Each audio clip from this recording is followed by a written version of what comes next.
Bollywood silver screen presenting the last king of Scotland. ये एक सच्ची कहानी है जो शुरू होती है सन 1970 में, जहां पर हमें निकोलस नाम के एक लड़के को दिखाया जाता है जो अपने कॉलेज फ्रेंड्स के साथ एंजॉय कर रहा है। दरअसल ये सब के सब मेडिकल के स्टूडेंट्स हैं और अब इन्होंने अपनी ग्रेजुएशन पूरी कर ली है, जिसका मतलब ये है कि ये सब के सब डॉक्टर्स बन चुके हैं। निकोलस के पिता चाहते हैं कि निकोलस उनके साथ काम करे, लेकिन वो किसी और देश में काम करना चाहता है, लेकिन उसे समझ नहीं आ रहा होता कि उसे किस देश में काम करना चाहिए। इसीलिए उसके कमरे में जो ग्लोब होता है वो उसे घुमाता और अपनी आंखें बंद कर लेता है और अपनी उंगली से उसे रोकता है, और जब वो अपनी आंखें खोलता है तो उसकी उंगली युगांडा देश पर होती है। इसके बाद दिखाया जाता है कि निकोलस युगांडा देश में डॉक्टर डेविड के साथ काम करने के लिए आ गया है, जो यहाँ पर एक मिशनरी क्लिनिक चलाते हैं। और जब वो बस में होता है तभी वहां से कुछ सोल्जर्स और कुछ टैंक्स गुजरते हैं, जिन्हें देखकर वो थोड़ा सा घबरा जाता है। वहीं पर एक लेडी से वो पूछता है क्या हम यहाँ पर सेफ हैं। वो कहती है कि हाँ, ये जनरल ईडी के लोग हैं। इसके बाद निकोलस डॉक्टर डेविड के पास पहुंच जाता है, जो यहाँ पर अपनी पत्नी के साथ लोगों का इलाज करते हैं। जिसके बाद निकोलस उनके साथ लोगों का इलाज करना शुरू कर देता है। निकोलस जब यहाँ के हालात देखता है तो उसे बहुत दुख होता है, क्योंकि युगांडा में बहुत ज्यादा गरीबी होती है। लेकिन धीरे धीरे वो यहाँ के लोगों के साथ घुलना मिलना शुरू कर देता है, जिससे वो यहाँ की जिंदगी को एंजॉय करना शुरू कर देता है। एक दिन जब वो डॉक्टर डेविड की पत्नी के साथ होता है तभी वहां पर एक आर्मी ऑफिसर आता है और इन्हें कहता है कि जनरल ईदी के हाथ में चोट आई है, तुम्हें हमारे साथ चलना होगा। और जब वे वहां पर जाते हैं तो देखते हैं कि जनरल ईदी के हाथ को एक किसान के सांड ने जख्मी कर दिया है। निकोलस उनके हाथ में पट्टी बांधना शुरू करता है, लेकिन वो सांड बहुत जोर जोर से चिल्ला रहा होता है, जिससे निकोलस को डिस्टर्बेंस हो रही होती है। वो अपना काम अच्छे से नहीं कर पा रहा होता और तभी वो गाड़ी के ऊपर रखी हुई गन को उठाता और उस सांड को गोली मार देता है। जिसके बाद सभी सोल्जर्स उसकी तरफ गन तान देते हैं। जनरल ईडी उससे अपनी गन वापस मांगते हैं और पूछते हैं क्या तुम ब्रिटिश हो। वो कहता है कि नहीं, मैं स्कॉटिश हूं। इसके बाद जनरल ईडी हंसते हैं, कहते हैं मुझे स्कॉटिश लोग बहुत पसंद है, क्या तुम मुझे अपनी टी शर्ट दे सकते हो, मैं अपने बेटे को देना चाहता हूं, इसके बदले तुम मेरी शर्ट ले सकते हो। निकोलस मान जाता है और ये दोनों के दोनों अपनी शर्ट और टी शर्ट चेंज कर लेते हैं।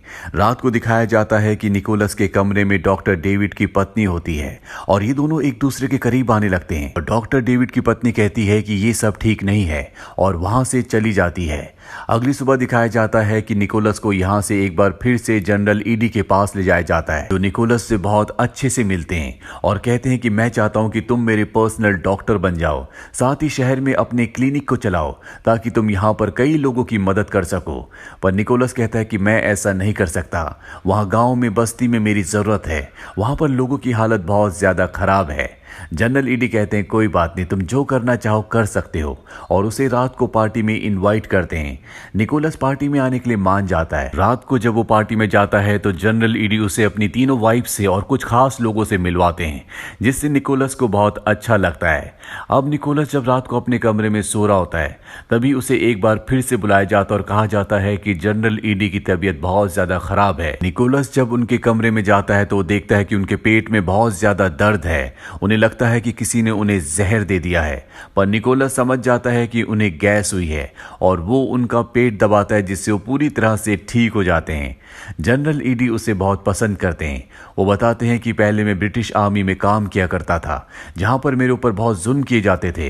मैं वहां टॉयलेट साफ करता था और आज मैं युगांडा का सबसे बड़ा ऑफिसर हूं। ये एक तरह से यहाँ का प्रेसिडेंट है, यानी कि सबसे बड़ा अधिकारी। निकोलस को भी जनरल ईडी के साथ अच्छा लगने लगता है और वो तय करता है कि अब वो यहीं पर शिफ्ट हो जाएगा। इसीलिए वो डॉक्टर डेविड की पत्नी को कहता है कि मैं अब वापस नहीं आऊंगा, मैं जनरल ईडी के साथ उनका डॉक्टर बन के काम करूंगा। इसके बाद निकोलस को यहाँ पर हॉस्पिटल दिखाया जाता है और अब वो इसी हॉस्पिटल में काम करना शुरू कर देता है, जहाँ पर वो युगांडा के लोगों की मदद करता है। और एक दिन जब वो दूसरे डॉक्टर के साथ एक केस पर डिस्कशन कर रहा होता है तभी एक बहुत बड़े धमाके की आवाज आती है। ये दोनों के दोनों ऊपर जाते हैं और देखते हैं कि शहर में एक बहुत बड़ा बॉम्ब ब्लास्ट हुआ है। निकोलस को बताया जाता है कि जनरल ईडी के बेटे की तबीयत बहुत ज्यादा खराब है और जब निकोलस वहां जाता है तो देखता है कि उसको दौरा पड़ा है। वो उसे हॉस्पिटल ले जाना चाहता है, लेकिन जनरल ईडी की जो पत्नी होती है वो अपने बेटे को हॉस्पिटल ले जाने से मना कर देती है। निकोलस उसे यहाँ पर एक इंजेक्शन लगाता है, जिससे वो ठीक हो जाता है। अगली सुबह जनरल ईडी निकोलस को एक कार गिफ्ट करते हैं और कहते हैं कि मैं चाहता हूं कि तुम मुझे इस कार से एयरपोर्ट छोड़ो। और अब वो अपनी पूरी की पूरी सिक्योरिटी के साथ निकोलस की कार में बैठकर एयरपोर्ट की तरफ निकल पड़ते हैं और जैसे निकोलस की कार क्रॉस होती है उनके आगे एक ट्रक रुक जाता है और जनरल ईडी की जो गाड़ियां होती है उन पर गोलियां चलाई जाती है। दरअसल इन लोगों को नहीं पता होता कि जनरल ईडी इस वक्त निकोलस के साथ उसकी कार में है। निकोलस कार लेकर वहां से निकल जाता है और अब जनरल ईडी को बहुत गुस्सा आता है। उन्हें लगता है कि उन्हीं की सेना में यानी कि उन्हीं की सिक्योरिटी में कुछ लोग दुश्मनों से मिले हुए हैं जो उन्हें मारना चाहते हैं। दरअसल जनरल ईडी के विपक्ष में जो लोग होते हैं वो उन्हें मारकर उन्हें सत्ता से हटाकर खुद सत्ता को हथियाना चाहते हैं और अब क्योंकि निकोलस की वजह से उनकी जान बची होती है इसीलिए निकोलस को वो अपना सलाहकार बना लेते हैं और तय करते हैं कि अब निकोलस हमेशा उनके साथ रहेगा। अब रात को जब निकोलस क्लब में जाता है तो वो देखता है कि वहां पर जनरल ईडी का हेल्थ मिनिस्टर एक गोरे आदमी से बात कर रहा है जो देखने के बाद उसे बिल्कुल भी अच्छा नहीं लगता और ये बात वो जनरल ईडी को बता देता है। अगली सुबह वो स्विमिंग पूल के पास जाता है जहां पर उसके पास ब्रिटिश हाई कमीशन का एक ऑफिसर आता है जिसका नाम स्टोन है, जो निकोलस से कहता है कि शायद तुम न्यूज़पेपर नहीं पढ़ते। जो भी जनरल ईडी के खिलाफ या सरकार के खिलाफ कुछ भी बोलता है वो गायब हो जाता है। कुछ वक्त पहले एक जज गायब हो गया। निकोलस कहता है कि मैं जनरल ईडी के बारे में कुछ नहीं सुनना चाहता, वो एक अच्छे इंसान है, वो युगांडा के लिए कुछ करना चाहते हैं। वो कहता है कि अगर ऐसी बात है तो उनका हेल्थ मिनिस्टर कहाँ है, उसका भी कुछ पता नहीं है और अब निकोलस को उसकी बातों पर यकीन होना शुरू हो जाता है। इसीलिए वो हेल्थ मिनिस्टर के ऑफिस जाता है लेकिन वो वहां पर नहीं होता बल्कि वहां पर जनरल ईडी का एक खास आदमी होता है और अब इन बातों से निकोलस परेशान होना शुरू हो जाता है। उसे नहीं पता कि जनरल ईडी सही इंसान है या नहीं। वो तय करता है कि वो स्कॉटलैंड वापस चला जाएगा और ये बात बताने के लिए वो जनरल ईडी के ऑफिस जाता है। जनरल ईडी कहते हैं कि तुम यहां से कहीं भी नहीं जा सकते, तुमने वादा किया था कि तुम मेरे साथ युगांडा के लिए काम करोगे, उसकी तरक्की के लिए काम करोगे और अभी तुम्हारा काम खत्म नहीं हुआ। वो उसे गले से लगा लेते और कहते हैं कि तुम मेरे बेटे की तरह हो और यहाँ पर निकोलस को समझ में आ जाता है कि अब वो युगांडा में फंस चुका है। रात को पार्टी में जाता है जहां पर जनरल ईडी की पत्नी भी होती है जिसका जनरल ईडी से कोई खास संबंध नहीं होता और वो निकोलस को अपने साथ ले जाती है। ये दोनों के दोनों एक दूसरे के साथ इंटीमेट हो जाते हैं जिसके बाद जनरल ईडी की पत्नी उसे कहती है कि जितना जल्दी हो सके तुम युगांडा से निकल जाओ। निकोलस अगली सुबह अपने घर जाता है। वो देखता है कि उसके घर का सारा सामान तितर बितर है, किसी ने उसके घर की तलाशी ली है और वहां टेबल पर एक एनवलप होता है। जब वो उसे खोलता है तो उसके अंदर उसका युगांडा का नया पासपोर्ट होता है। दरअसल उसका जो पासपोर्ट था किसी ने बदल कर अब उसे युगांडा का पासपोर्ट बना दिया है, यानी कि अब वो युगांडा का नागरिक है। निकोलस समझ चुका है कि वो फंस चुका है, इसीलिए वो ब्रिटिश कमीशन ऑफिसर के पास जाता है जिसका नाम स्टोन है, जो स्विमिंग पूल के पास उसे मिला था। निकोलस उससे कहता है तुमने मुझे कहा था कि जब भी मुझे तुम्हारी मदद की जरूरत हो तो मैं तुम्हारे पास आ जाऊं, मुझे युगांडा से निकलना है। स्टोन उसे बताता है कि तुम्हें नहीं पता कि युगांडा में क्या हो रहा है। जनरल ईडी के खिलाफ जो भी आवाज उठाता है उसे मार दिया जाता है।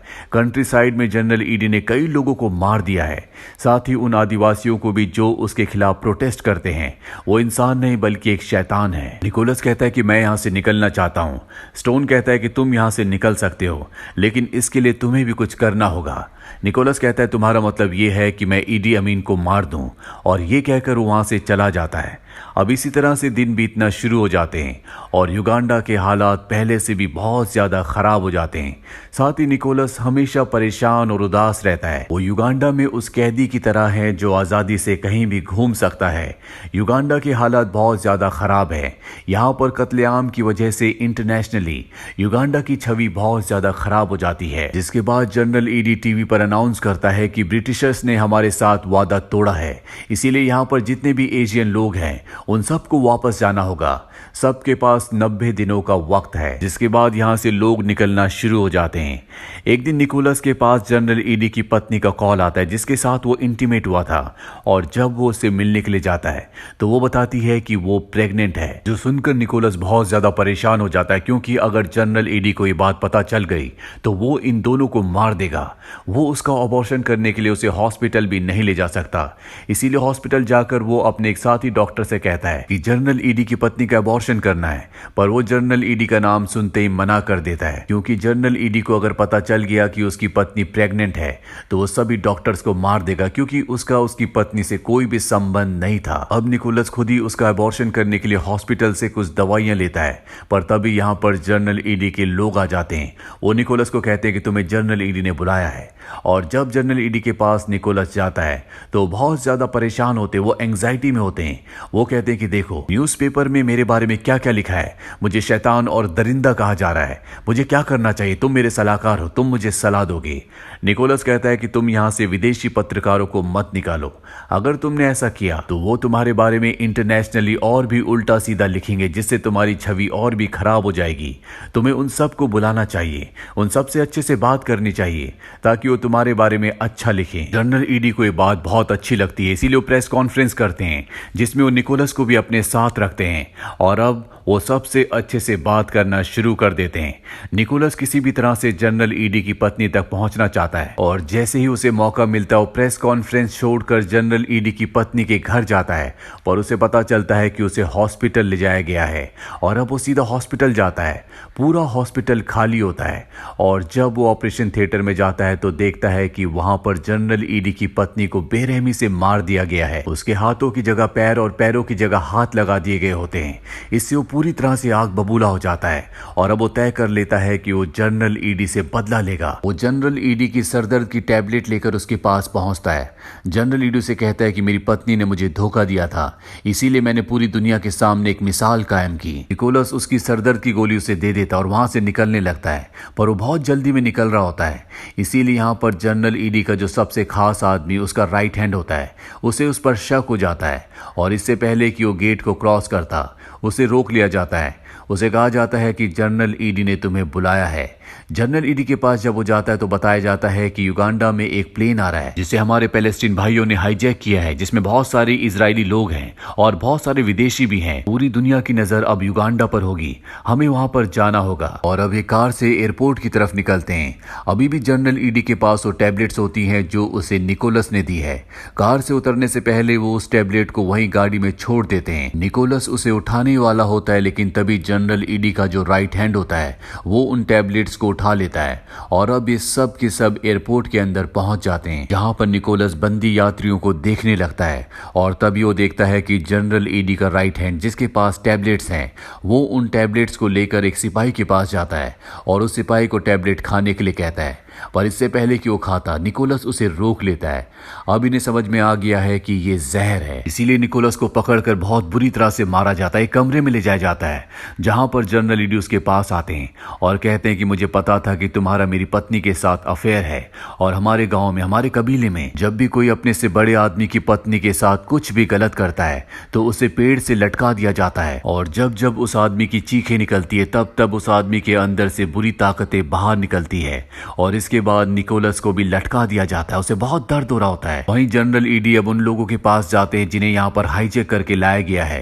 वो उन्हें बताते हैं कि इजराइल की सरकार हमारी शर्तें मानने के लिए तैयार है, इसीलिए तुम में से जितने भी लोग इजरायली नहीं हैं उन सबको हम अपने प्लेन से उनके देश वापस भेज देंगे। वहीं निकोलस को नीचे उतार दिया जाता है, बहुत बुरी तरह से जख्मी होता है और अब निकोलस के पास युगांडा का एक डॉक्टर आता है जो उसका बहुत अच्छा दोस्त है।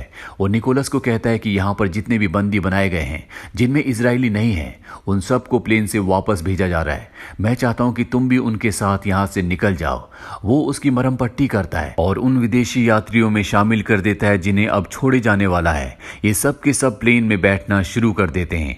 वहीं जनरल ईडी के लोगों को पता चल जाता है कि निकोलस यहां से भाग चुका है। जनरल ईडी का राइट हैंड उस डॉक्टर के पास जाता है जिसने निकोलस की भागने में मदद की है।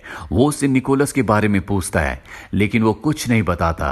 वहीं निकोलस को दिखाया जाता है जो अब प्लेन में बैठ चुका है और जनरल ईडी का राइट हैंड जनरल ईडी के पास जाता है। उसे कहता है कि यहां से निकोलस भाग गया और इससे पहले कि वो प्लेन को रोक पाता प्लेन टेक ऑफ कर जाता है।